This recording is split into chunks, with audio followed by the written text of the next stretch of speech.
Hai adik-adik, kembali lagi dengan Kak Rina di online class 101. Kali ini kita belajar kelas 6 tema 2 ya. Di subtema 3 bersatu kita teguh. Di pembelajaran 3 kita ada pelajaran Bahasa Indonesia, IPA, dan juga PJOK.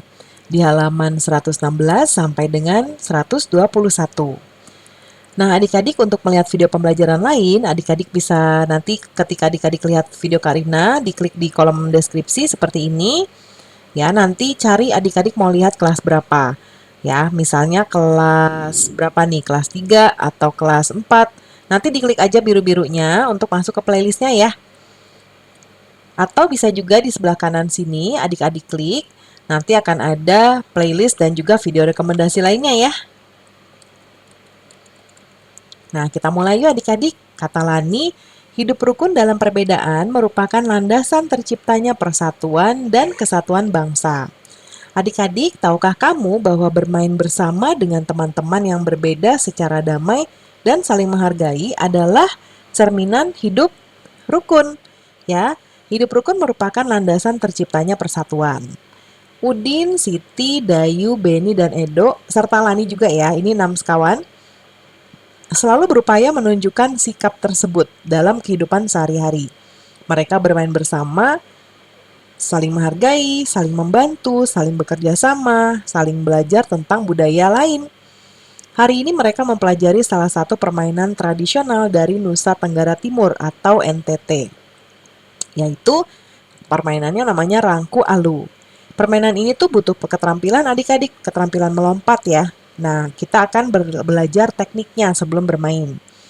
Nah, tekniknya kepalanya tegak, ya punggungnya seperti ini rata, pangkal pahanya seperti ini, kayak berkuda-kuda siap-siap gitu, pergelangan kakinya gini dan lututnya ditekuk, ya.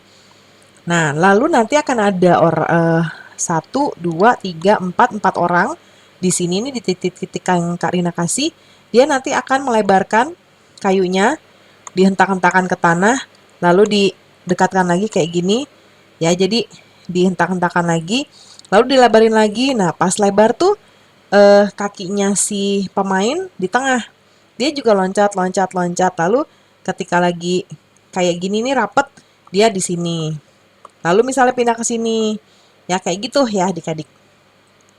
Nah, cara bermainnya yuk kita pelajari. Yang pertama, alat yang digunakan tadi 4 bambu. Ya. Lalu berarti pemainnya ada 2 kelompok. Kelompok yang menjaga dan yang bermain. Yang bermain tuh yang loncat kayak gini nih. Nah, kelompok yang menjaga menggerak-gerakkan bambu, 4 orang berjongkok seperti ini, ya. Jadi dilebarkan dan atau di sini disebutnya buka tutup bambu ya. Nah, sekarang kita sudah mengetahui cara bermain Rangku Alu adik-adik. Saatnya mempraktikkan permainan tersebut ya. Ketika bermain, bambu yang kamu gerakan menghasilkan irama yang berpola.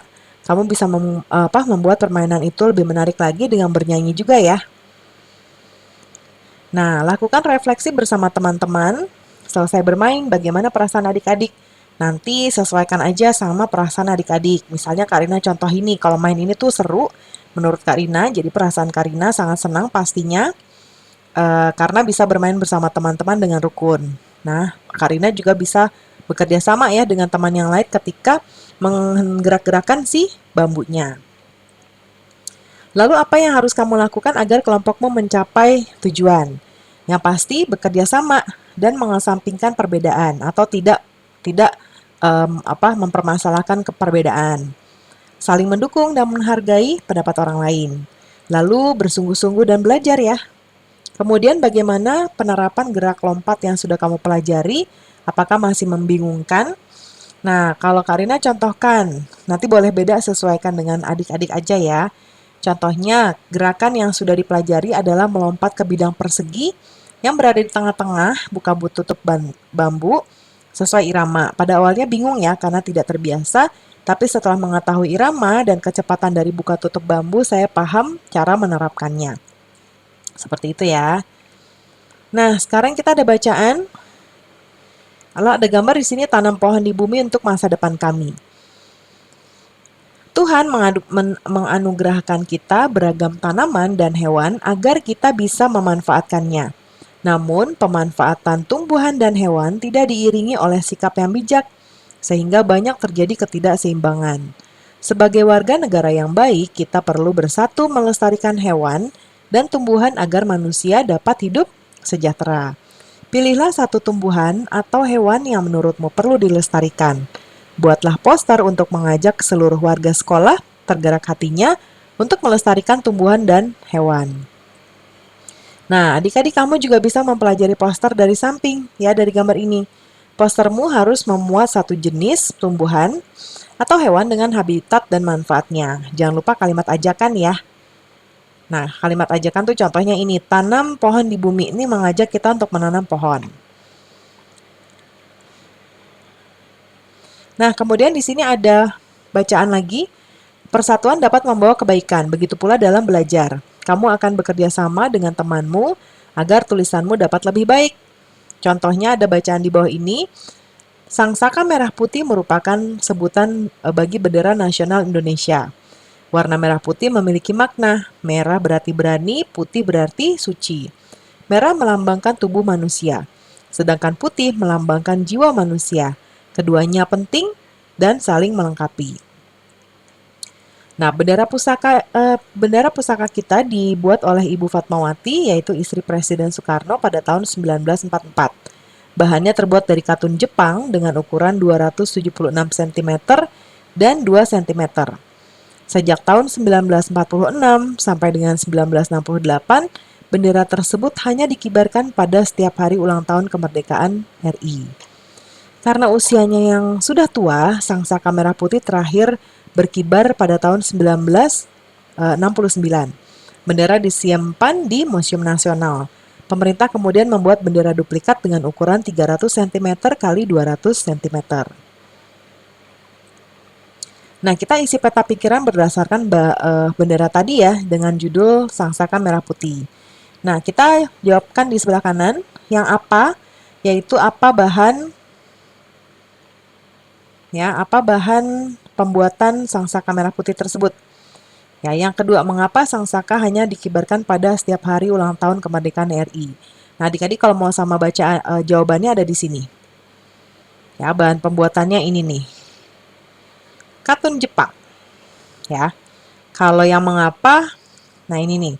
Mengapa Sangsaka hanya kibarkan di ulang tahun kemerdekaan RI, ya. Nih, karena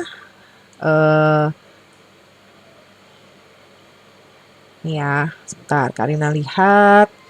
Nih, karena usianya yang sudah tua, ya. Karena memang bendera ini bersejarah sekali adik-adik. Lalu siapa yang menciptakan Sangsaka Merah Putih? Kalau yang menciptakan di sini eh, tidak dituliskan ya, tapi yang membuatnya. Ya, boleh juga nanti yang membuat ya, atau yang ya membuat. Yang membuat Sangsaka Merah Putih yaitu tadi siapa? Ibu Fatmawati. Kemudian bagaimana Ibu Fatmawati, istri Presiden Soekarno menjahit? Ya. Nah, ini menjahitnya dengan katun Jepang dengan ukuran sekian-sekian ya.